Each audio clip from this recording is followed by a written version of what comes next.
नमस्कार साथियों, स्वागत है आप सभी का अन अकेडमी पर। मैं हूं अंकित अवस्थी। कैसे हैं आप?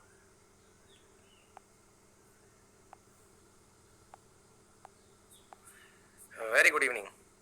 मैं एकदम अच्छा हूं।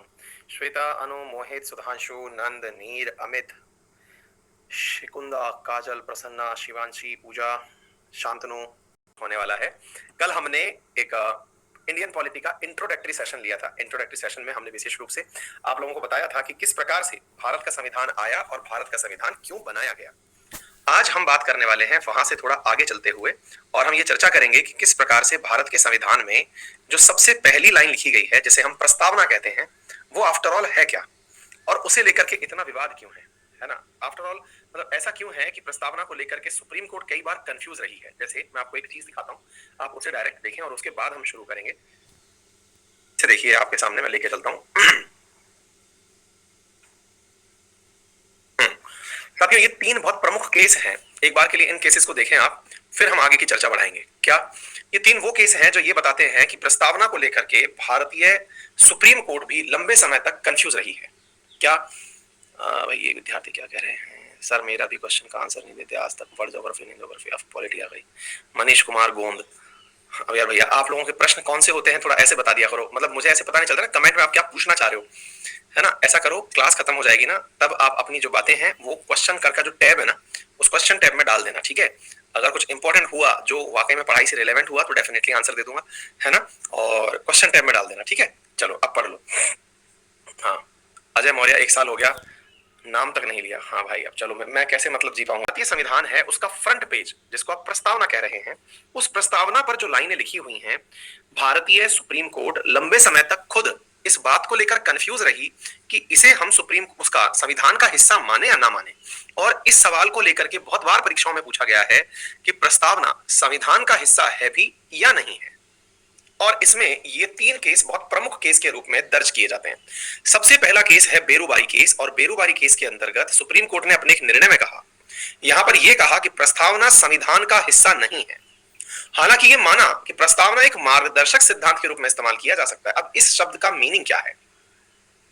इस शब्द का मीनिंग क्या है, क्यों सुप्रीम कोर्ट ने ऐसा कहा कि प्रस्तावना संविधान का हिस्सा नहीं है, ये इंपॉर्टेंट क्यों है, ये सारी बातें मैं आपको अभी बताने वाला हूं। फिर केशवानंद भारतीवाद, जैसे आप बेसिक स्ट्रक्चर कहते हैं, जिसकी वजह से 24 अप्रैल के दिन एक ऐतिहासिक फैसला हुआ जिसमें यह कहा गया कि सुप्रीम कोर्ट ने अपने पहले के फैसले को पलट दिया और कहा कि प्रस्तावना संविधान का हिस्सा है, और इसमें किया गया संशोधन 368 के तहत संशोधन माना जाएगा। फिर एक और केस आया, एलआईसी ऑफ इंडिया का केस 1980 में, तब भी इस प्रस्तावना को संविधान का हिस्सा माना गया। यानी कि जिस प्रस्तावना को आज हम लोग पढ़ने जा रहे हैं, वो प्रस्तावना एक लंबे समय तक इस बात का विवाद रही है कि ये आफ्टर ऑल संविधान का हिस्सा है या नहीं। तो अब तो हमको ये बहुत ज्यादा जानना जरूरी हो जाता है कि आफ्टर ऑल ऐसा इसमें है क्या जिसकी वजह से ये विवाद होता रहा है कि प्रस्तावना हिस्सा है या नहीं। चलिए बताते हैं। साथियों, इन दिनों शादियों का सीजन है। आप में से बहुत सारे लोग शादियां अटेंड करने जा रहे होंगे और बहुत सारे लोग शादियों में नहीं जा रहे होंगे, लेकिन बहुतों के घर में कभी शादी या शादी जितने भव्य बड़े फंक्शन हुए तो होंगे ही। शादियों के जैसे फंक्शन हो हमारे घर में, या कोई भी बड़ा आयोजन हो, तो बड़े आयोजन में घर के सभी सदस्य बैठ करके पहले एक सलाह मशविरा करते हैं। घर के बड़े सदस्यों में आप भी शामिल हो सकते हैं, बड़े भाई बहन शामिल हो सकते हैं, और वो एक सलाह मशविरा करते हैं कि कहां से क्या लाना है, किसको बुलाना है, हलवाई कौन सा होगा, इसके साथ साथ फिर ड्रेस कहां से ली जानी है ना, किस गेस्ट को कितना रुपया देना है, किसने कन्यादान में कितना रुपया दिया, है ना, और मतलब किसके यहाँ से क्या गिफ्ट हमें मिला, ठीक है, कौन कौन आया, कितने मेंबर आए, ये सारी बातें अपने घर के अंदर लिखी जाती हैं। आप लोग भले ही इन्वॉल्व ना हो, लेकिन आपके पेरेंट्स इनमें एक एक चीज में इन्वॉल्व होते हैं। आप अपने पिताजी से पूछिएगा कि पिताजी आपने जो वो फंक्शन किया था, या फिर पिताजी से पूछना आपकी जब शादी हुई थी तो पहले सलाह मशविरा हुआ था कि बस पिताजी ने कहा कि चलो भाई इसकी शादी करनी है, लिए आपको और लेके निकल लिए और सीधा ब्याह के ले आए। कभी भी ऐसा नहीं होता। पहले हर एक चीज, यहां तक पहले लड़की भी प्लान की जाती है, लड़का भी प्लान किया जाता है कि इससे शादी करनी है कि इससे करनी है। हाँ, ये बात दूसरी है कि एक बार परिवार के सदस्य मिलकर करते हैं तो उसे अरेंज मैरिज कह देते हैं, लड़का लड़की खुद कर लेते हैं तो उसे लव मैरिज कहते हैं, लेकिन प्लानिंग हर जगह होती है। यानी कि शादी का जो सबसे पहला पार्ट है दैट इज प्लानिंग। वो जो प्लानिंग है ना साथियों, वो प्लानिंग भारतीय संविधान के बनते समय भी हुई थी। और भारतीय संविधान के बनते समय संविधान सभा को टास्क दिया गया था कि हम अपनी किताब, यानी कि जो हमारी कॉन्स्टिट्यूशन ऑफ इंडिया जो बनने जा रहा है, उसमें आफ्टर ऑल चाहते क्या हैं।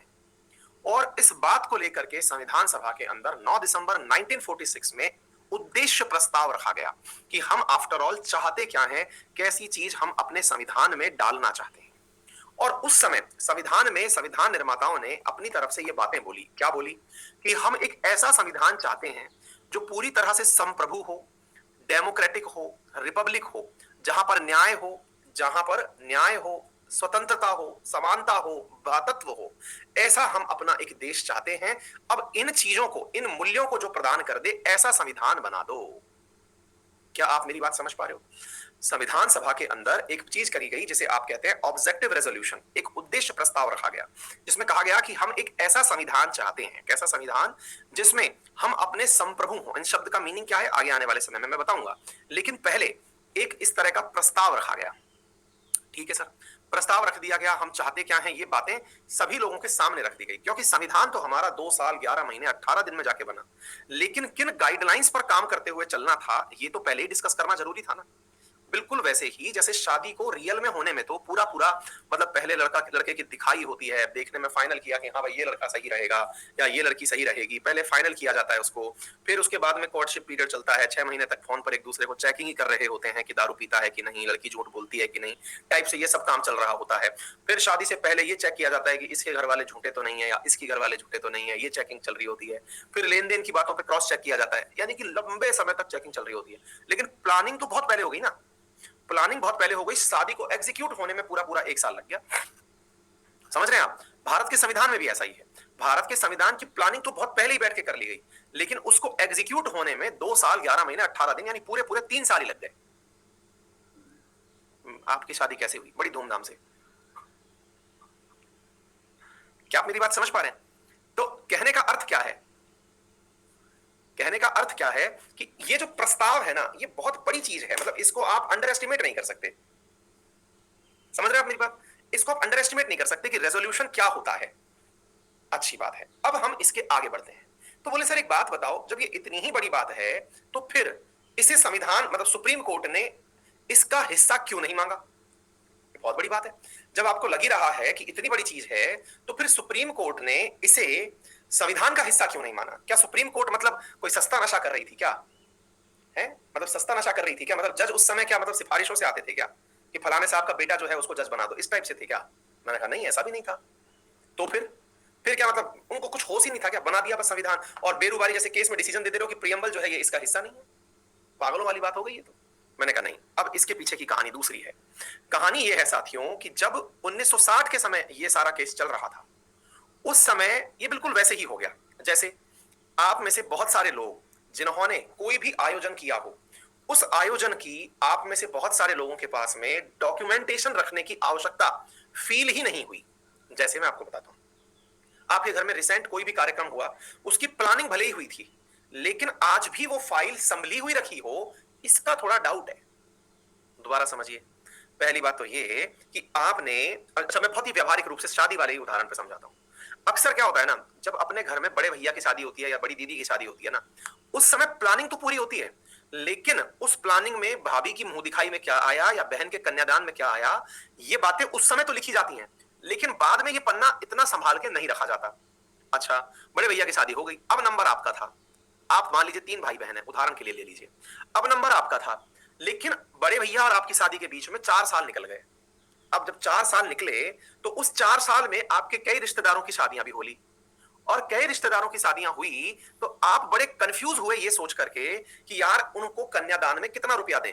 अपने घर के एकदम व्यवहारिक उदाहरण बता रहा हूं मैं, और इससे आप अपने संविधान को जोड़ पाओगे कि भाई कन्यादान में कितना रुपया दें। अपने घर में होता है ये कि यार उनको उन्होंने कितना रुपया दिया था, अब यार वो फाइल निकाल कितना रुपया दिया था पता ही नहीं है यार। अच्छा, उनके से कितना आया था, अब अपने घर वाले चिंता में होते हैं।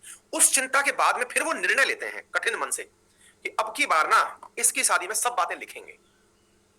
अच्छा, अपनी मम्मी जो है उनको उस समय सारी बातें याद होती हैं। कौन सी बातें? कि इस बड़े की शादी में तो इनने इतना रुपया दिया था, तो अपने पिताजी उनकी बात के हिसाब से सारी बातें कर देते हैं। लेकिन कई बार मम्मी भी फेल मार जाती है, कई बार मम्मी भी मतलब चल देती है कि चलिए देखा जाएगा। ऐसी स्थिति में पिताजी और बड़े भैया लोग बैठ करके डिसाइड करते हैं कि नहीं, छोटके की जब शादी होगी तो सारी बातें लिखेंगे पापा और संभाल के रखेंगे, क्योंकि जब छोटी वाली की शादी होगी ना तब उसी पन्ने से डिसाइड करेंगे किसके यहां से क्या आया। बोले अच्छा, यानी कि इस प्लानिंग में जो बात लिखने की कंपलसरी वाली आई ना, वो बीच वाले बच्चे के समय आई। सुप्रीम कोर्ट के साथ भी यही हुआ। जब संविधान ताजा ताजा बन के आया ना, तब इस पन्ने को, जो प्लानिंग वाला पन्ना था, इसे संभाल के रखने की जरूरत ही फील नहीं हुई। सुप्रीम कोर्ट ने कहा कि पागल हो गए हो क्या, उस पन्ने में प्लानिंग थी, तुम प्लानिंग को संभाल के रखना चाहोगे कि शादी को संभाल के रखना चाहोगे? बोले हाँ भाई, शादी को रखना चाहेंगे।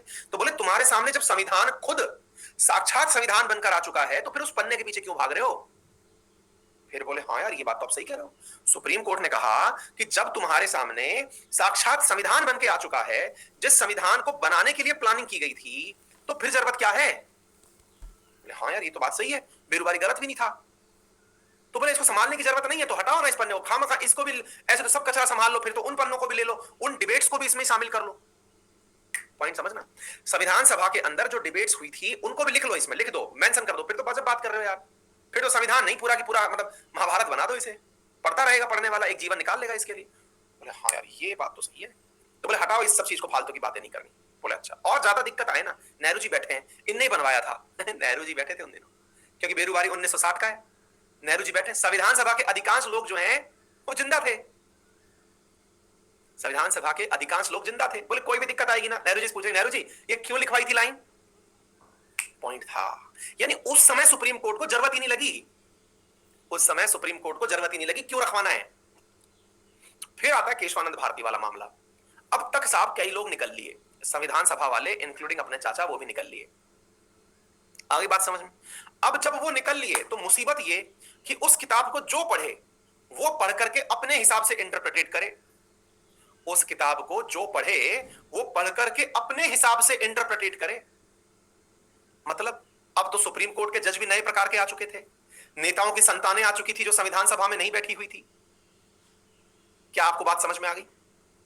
अरे थम्स अप करो, बात समझ में आ गई? क्योंकि भाई अब तक बहुत सारे नेता जो संविधान सभा बनाने वाले थे, वो 10 साल के अंदर तो कईयों का स्वर्गवास हो लिया।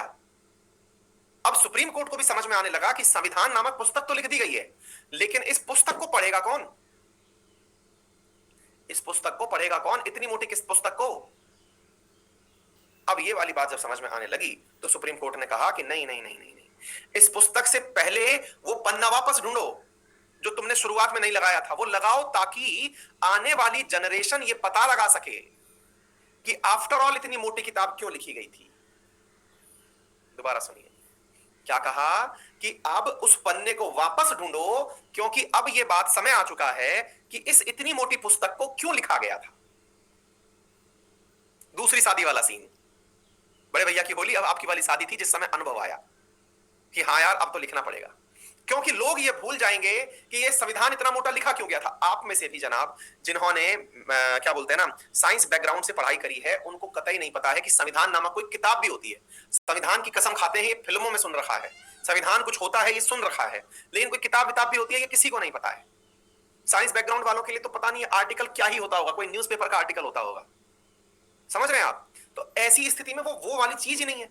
तो बोले नई जनरेशन को क्या सिखाओगे? तो बोले नई जनरेशन के लिए कम से कम एक शुरुआती चीज तो बना दो, उसे हमने प्रियम्बल कहा, और उसे उतनी ही इज्जत दो जितनी संविधान की इज्जत है, उसे इतनी ही इज्जत दो जितनी संविधान की इज्जत है।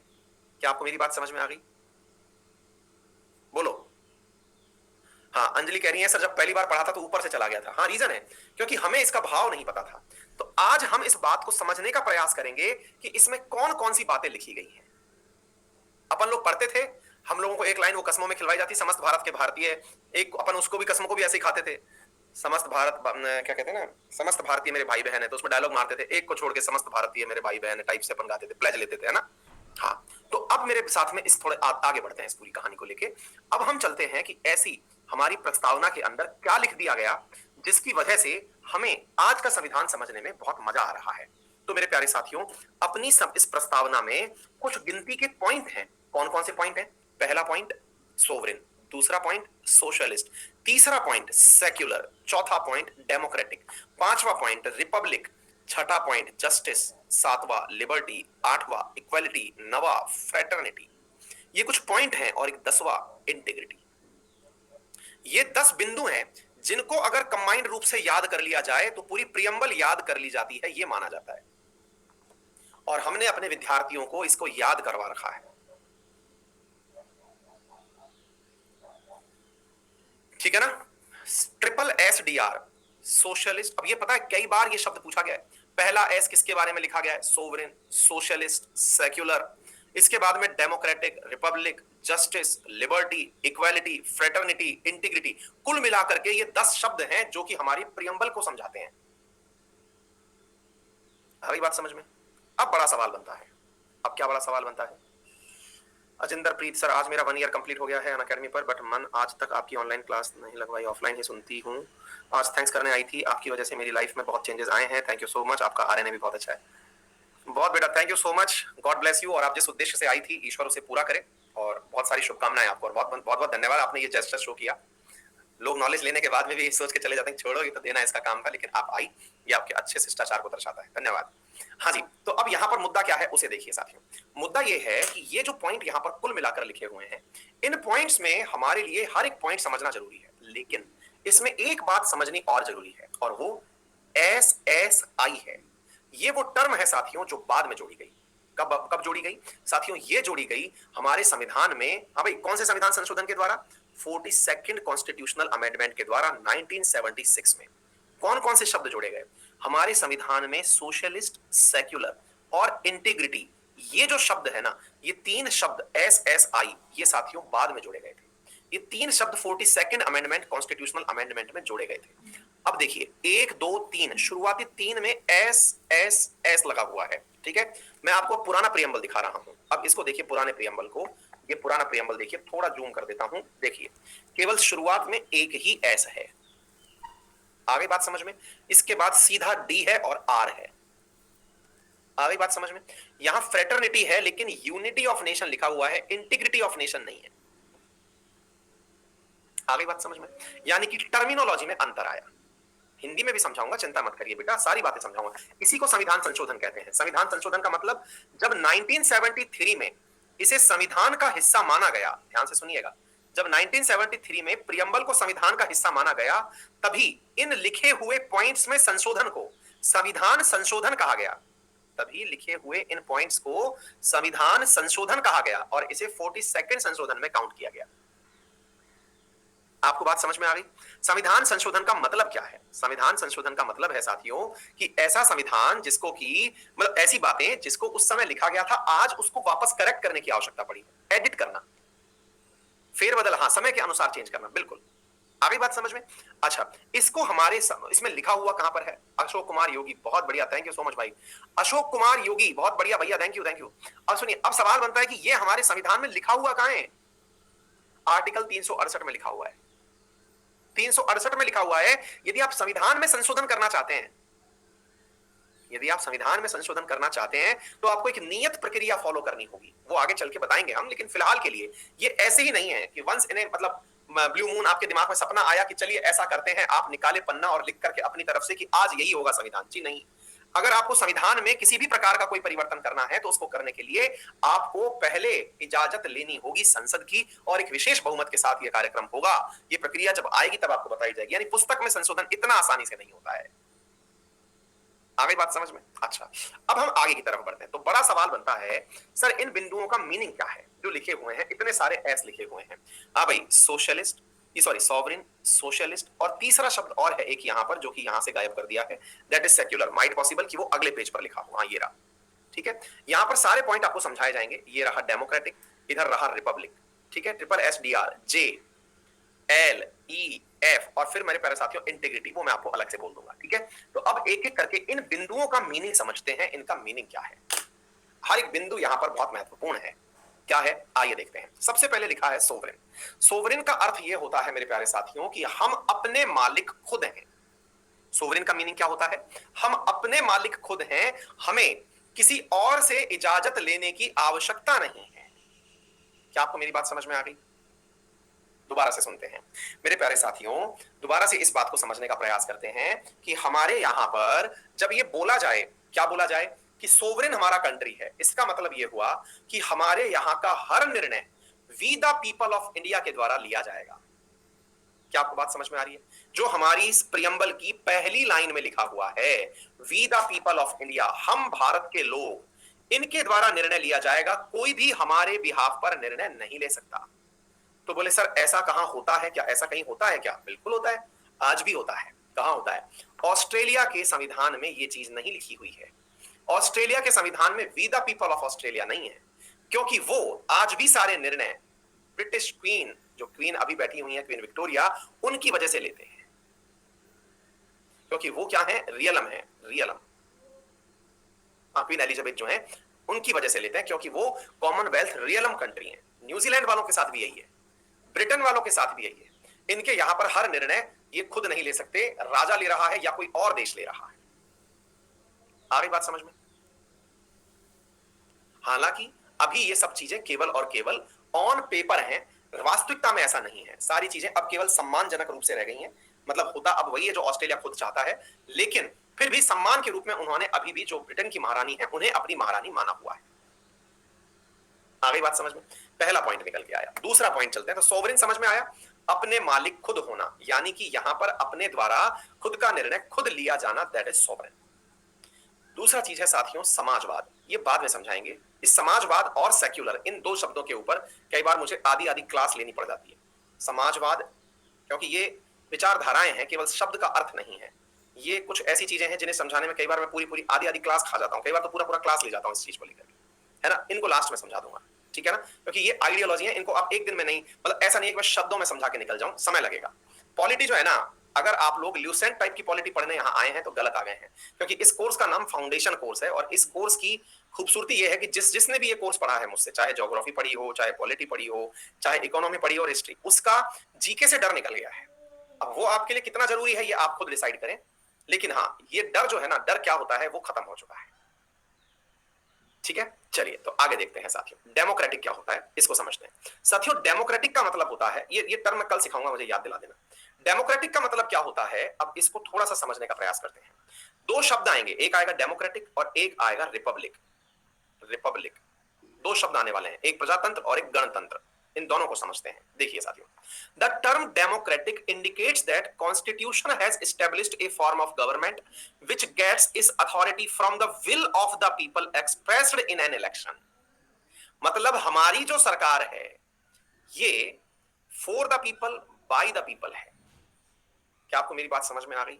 जनता का, जनता के द्वारा और जनता के लिए शासन है। यहां पर शासन में कौन बैठेगा?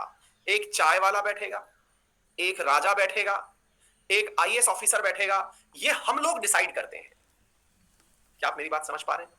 कोई और डिसाइड नहीं करता, ये हम डिसाइड करते हैं। जनता, भारत की जनता मत देकर, वोट देकर डिसाइड करती है कि हमारा फेथ कौन डिसाइड करेगा।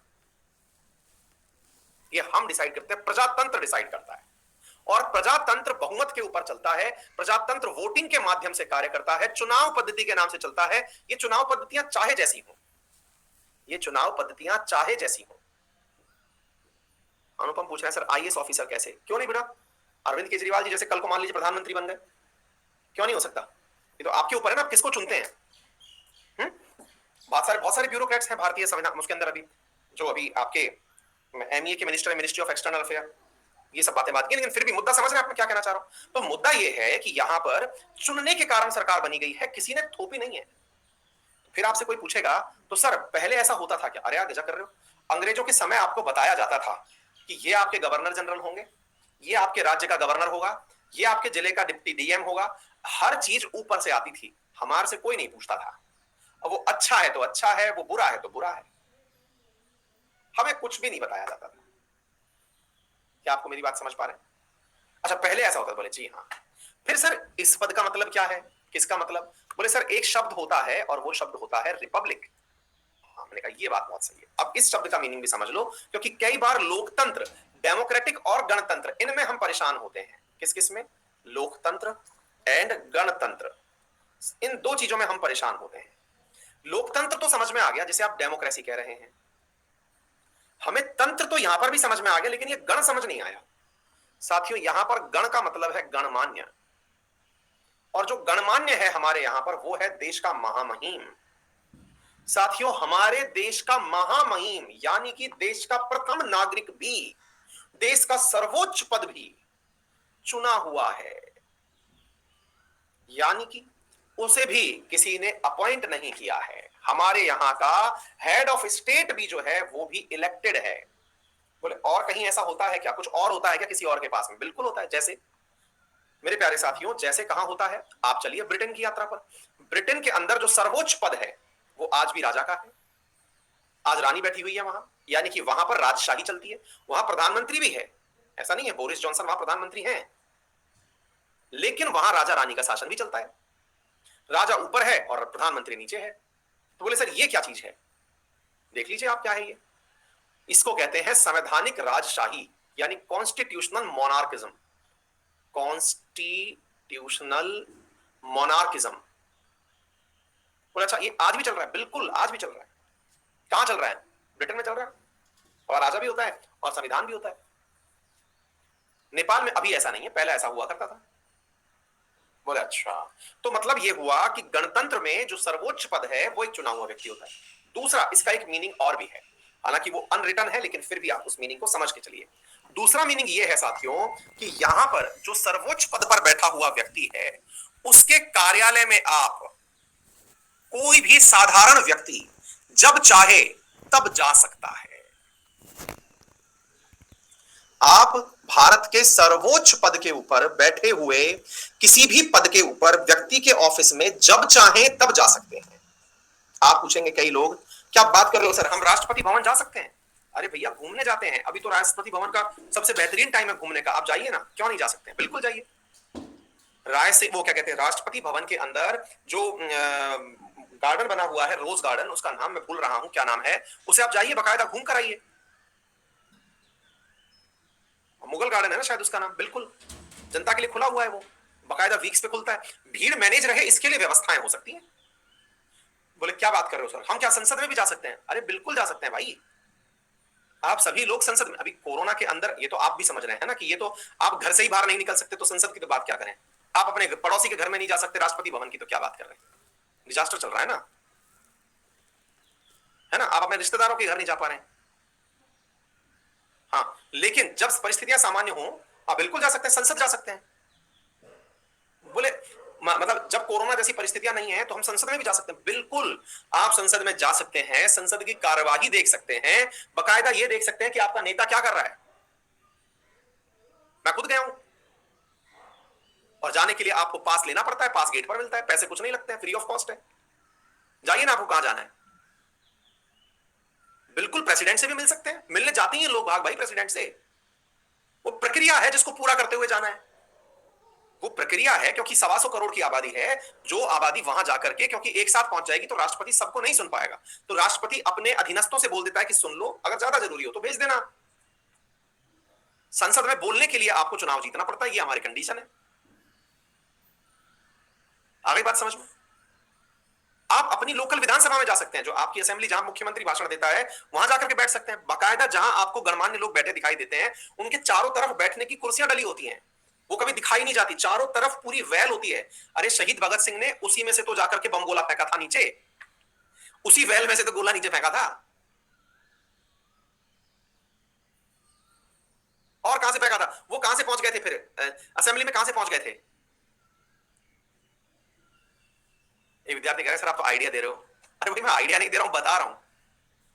सत्र चल रहा हो तभी की बात कर रहा हूं, आप बकायदा सत्र चल रहा हो तब बैठिए ना जाकर के, पूरे डेकोरम से बैठना होता है। लेकिन आप अपने फोन कैमरा वैमरा नहीं ले जा सकते सुरक्षा कारणों से, लेकिन जा सकते हैं। आ गई बात समझ में? तो कहने का मतलब अब तो बहुत सारी फीलिंग आ गई होगी कि गणतंत्र होने का मतलब क्या है। आ गई बात समझ में? चलिए, तो गणतंत्र से आगे निकलते हैं। गणतंत्र के बाद चलते हैं न्याय पर। हमको लगता है कि जो न्याय है वो केवल कोर्ट के माध्यम से मिलता है। हमको क्या लगता है कि जो न्याय है वो कोर्ट के माध्यम से मिलता है। वहां जाकर के माई लॉर्ड के सामने खड़े हो जाओ कि माई लॉर्ड इसने ये गुनाह किया था, मैंने नहीं किया था, इसको सजा दो, मुझे मत दो। नहीं, ये वो वाला न्याय नहीं है। यहां राज्य से मांग की गई है कि वो न्याय देगा। अच्छा, एक विद्यार्थी आए हैं और हमें ज्ञान दे रहे हैं, नाम है इनका विकास उदयनिया। सर फालतू की बात पर ज्यादा डिस्कस कम किया करो। एक तो सवाल में तुम्हारे लाइन में मिस्टेक है, ज्यादा डिस्कस कम किया करो। अच्छा ठीक है विकास, एक फ्री का ज्ञान दे तुम्हें, मतलब तुमने हमको ज्ञान दे दिया, हम भी तुम्हें दे देते हैं। अभी ना एसएससी कैटेगरी के अंदर 200 से ऊपर टीचर पढ़ा रहे हैं बेटा, है ना। और माँ कसम मैं तुम्हें लेने नहीं गया था घर से कि तुम मेरे से पढ़ने आओ, है ना। और माँ कसम मुझे मतलब खाक भर फर्क नहीं पड़ेगा, तुम चले जाओगे यहाँ से, है ना। तो बेटा तुम अपनी सी इज्जत लेके निकल लो ना, क्या ही लोड ले रहे हो। जीके के अंदर भी लगभग 50 से ऊपर टीचर पढ़ा रहे हैं, वहां पढ़ लो यार, है ना। आगे अपनी चौंच से मुंह बंद रखना, है ना। मैं मेरे तरीके से पढ़ाऊंगा, तुमको पढ़ना है तो पढ़ो बेटा, नहीं तो जाओ कहीं जाकर के और पढ़ो, है ना। ये मेरा तरीका है पढ़ाने का। होपफुली तुम्हारी इज्जत हो गई होगी ढंग से। चलो आ जाओ। हाँ जी, अब हम क्या कह रहे हैं इस बात को सुनो। तो न्याय के ऊपर बड़ा सवाल बना कि सर न्याय का मतलब क्या है। न्यायाधीश के सामने बैठ गए कि मी लॉर्ड हमें न्याय दे दो, बोले नहीं साहब। तो फिर क्या है, बोले भाई यहां न्याय का मतलब तीन बातों पर है। किन बातों पर है? एक न्याय है सोशल, एक है इकोनॉमिकल और तीसरा है पॉलिटिकल। तीन प्रकार का न्याय है यहां पे। क्या है? सामाजिक न्याय, आर्थिक न्याय और राजनीतिक न्याय।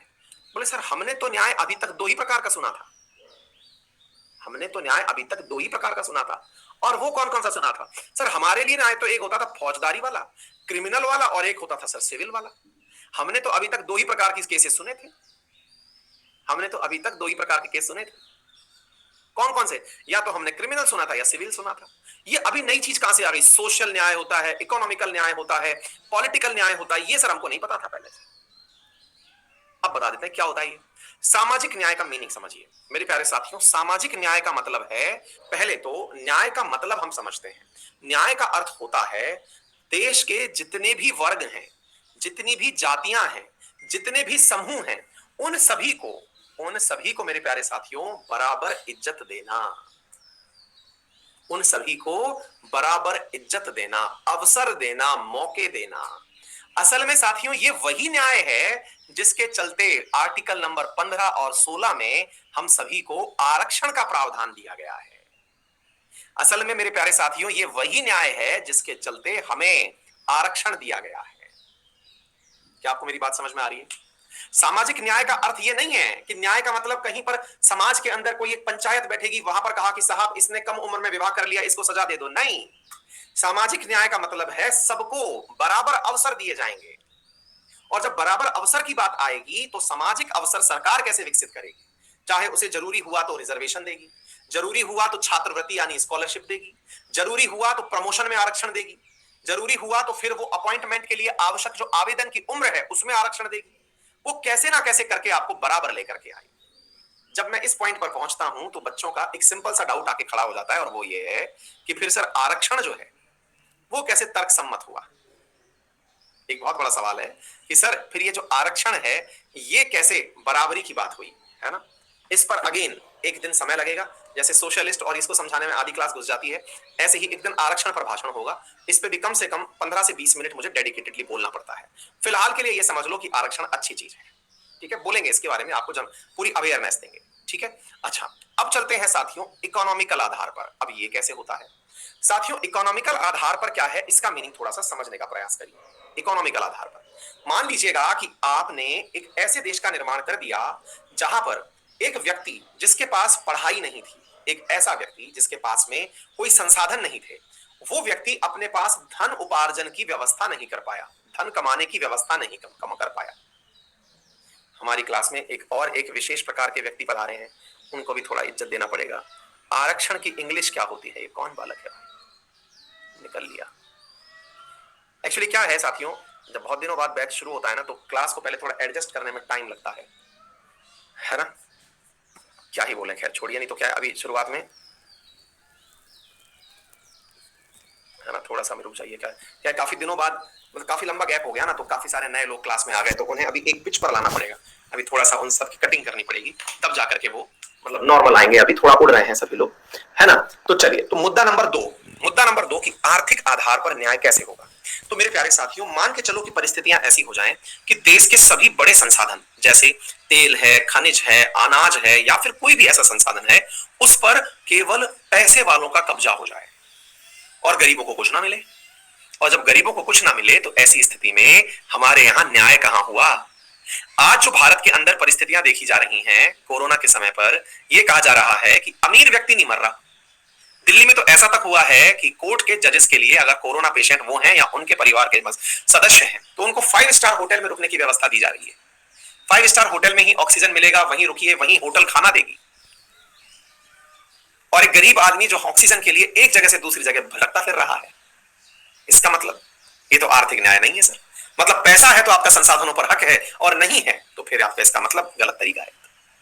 हालांकि बाद में हाईकोर्ट ने खुद ही ने स्टे दे दिया इस व्यवस्था पर, लेकिन व्यवस्था ऐसी तक की गई थी।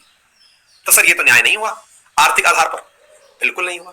हम अपनी सरकार से अपेक्षा करते हैं कि वो जब संसाधनों का बंटवारा करे तो ये ना देखे कि कौन किस कैटेगरी से बिलोंग करता है, बस वो संसाधन उपलब्ध करवाए।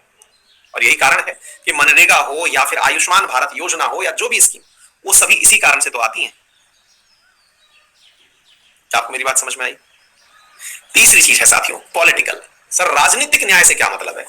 मतलब कि ये मतलब है क्या कि भाई वोट के अंदर देने के लिए चार पार्टी खड़ी हुई, चार पार्टी में एक पार्टी को सर वोट ही नहीं मिले, अब एक जेस्चर है सर पॉलिटिकल न्याय का, आपको वो फॉलो करना पड़ेगा, 10-15 सीट उसको भी दे दो ताकि वो खर्चा निकाल ले अपना कि भाई इतना खर्च हुआ था चुनाव में। नहीं, इसका मतलब हुआ साथियों, हम एक ऐसा राज्य चाहते हैं जिसके अंदर हर व्यक्ति, चाहे वो वोट देने वाला है या वोट प्राप्त करने वाला है, उसे किसी भी प्रकार से डिस्क्रिमिनेटेड फील ना हो, उसे ये ना फील हो कि इसके पास संसाधन थे तो ये चुनाव लड़ लिया। आप में से बहुत सारे लोग कई बार ये सोचते होंगे कि चुनाव के अंदर जब फीस की बात आती है, जमानत राशि की फीस की बात आती है, कई जगह लिखा होता है 10,000 रुपए जमानत राशि है, कई जगह लिखा होता है 15,000 रुपए जमानत राशि है? इतना कम क्यों? तो वो अमीर को देख के नहीं है, वो उस आदमी को देख करके है जिसे लगता है कि मेरे पास कुछ भी नहीं है, 10,000 रुपए भी बड़ी मुश्किल से मैं उपलब्ध करा पाऊंगा, तो वो जाकर के वहां पर चुनाव लड़ सके, उसको एक प्रकार का न्याय मिल सके। कौन सा? पॉलिटिकल न्याय मिल सके। क्या आपको यह बात समझ में आ गई? बोलिए। तो तीन प्रकार की न्याय की बात समझ में। मत देते समय आपको यह फीलिंग ना आए जैसे अंग्रेजों के समय होता था। अंग्रेजों के समय एक आय का क्राइटेरिया होता था कि इतने पैसे वाले लोग ही वोट दे सकेंगे। एक जेंडर बेस्ड वोटिंग पैटर्न होता था कि केवल मेल ही वोटिंग दे सकेंगे। लेकिन अब 18 साल से ऊपर का हर व्यक्ति, जिसकी राजनीतिक समझ है या नहीं है, राजनीतिक सूझबूझ है या नहीं है, वो वोट दे सकता है। आ गई बात समझ में? बोलिए। पॉलिटिकल का मतलब हुआ कि राजनीतिक रूप से अवसरों की समानता हो, यही है राजनीतिक न्याय। मेरे प्यारे साथियों, कई बार इस पर सवाल पूछ लिया जाता है, क्या सोशल, इकोनॉमिकल और पॉलिटिकल, इन तीनों को एक दूसरे के पीछे व्यवस्थित कर दिया जाता है और घुमा दिया जाता है। कई बार ऐसे पूछ लिया जाता है, इकोनॉमिकल पहले लिख दिया, सोशल बाद में लिख दिया, पॉलिटिकल बाद में लिख दिया। बताया जाता है चार ऑप्शन देकर के कि भारत में कौन से प्रकार के न्याय की बात की गई है। साथियों, इनका ऑर्डर भी आपको यह याद रखना है, SEP, social, economical and political. ऐसा क्यों? क्योंकि ऐसा माना गया है कि जब सामाजिक न्याय होगा तब जाकर के आर्थिक न्याय की स्थापना होगी, और जब आर्थिक न्याय होगा तब जाकर के राजनीतिक न्याय मिलेगा। अदरवाइज न्याय की अवधारणा ही गलत सिद्ध हो जाएगी। आ गई बात समझ में? क्लियर हो गया? न्याय हो गया सारा की सारा। इसके बाद के जो 3 पॉइंट है ये कल हम डिस्कस करेंगे, ठीक है? और बाकी तो कल देखिए, शुरुआती जो चैप्टर है ना, प्रियम्बल वाला जो चैप्टर है, ये मुझे लगभग 3 से 4 लेक्चर खाता है, क्योंकि ये केवल चैप्टर नहीं है, ये मूल अवधारणा है। जहां से फाउंडेशन तैयार होता है, उसके बाद अन्य चीजें पढ़ाना मेरे लिए बहुत आसान हो जाता है। बहुत आसान से मतलब फिर मुझे ये बताना पड़ता है कि देखिए ये वाला न्याय हो गया। जब हम DPSP पर पहुंचेंगे तो वो एक दिन में खत्म हो जाता है। इसलिए खत्म हो जाता है क्योंकि आधार बन चुका है। तब मैं ये बताते समय हिचकता नहीं हूं कि ये सोशलिस्ट प्रकार के नीति निर्देशक तत्व हैं, ये गांधीयन प्रकार के नीति निर्देशक तत्व हैं, ये लिबरल प्रकार के नीति निर्देशक तत्व हैं। बच्चा ऑटोमेटिक उनको सब्ज्यूम कर लेता है अपने अंदर, ठीक है? तो ये फाउंडेशन बैच है, और फाउंडेशन बैच में जिन्हें भी जल्दबाजी है वो दूसरी ट्रेन में बैठे। फाउंडेशन का अर्थ ही, नाम ही इसलिए फाउंडेशन रखा गया है इसका, क्योंकि ये उन विद्यार्थियों के काम आएगा जो बिल्कुल बेसिक से शुरू कर रहे हैं, ठीक है? बुक में आप मिल सकते हैं, आपकी current affair for SSC purpose only, है ना? Thank you.